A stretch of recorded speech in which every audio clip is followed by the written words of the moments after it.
नमस्ते प्रणाम।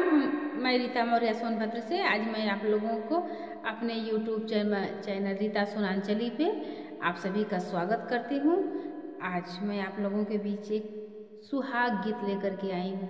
आप लोगों को अच्छा लगे तो हमारे वीडियो को लाइक करिए, चैनल को जरूर सब्सक्राइब करिए, वॉच करिए, अपना प्यारा आशीर्वाद दीजिए।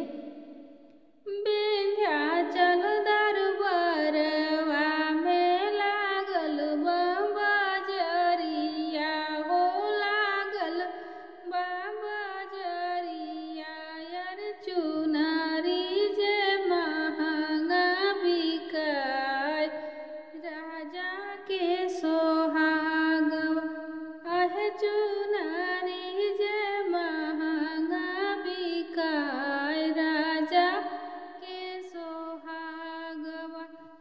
चुनरी खरीदा चल सासुरु कवन राम, सासुरु कवन राम, दुलाहिन यार जलिहले ठाड़, राजा के सोहागवा आहे दुलाहिन आर जलिहले ठाड़, राजा के सोहागवा।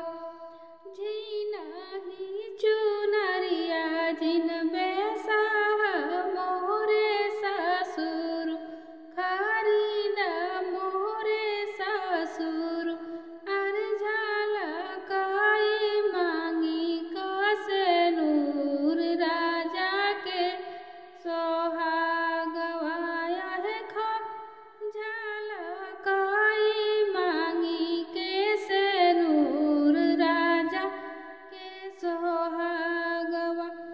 विंध्याचल दरबारवा में लागल बजरिया हो, लागल बजरिया अरे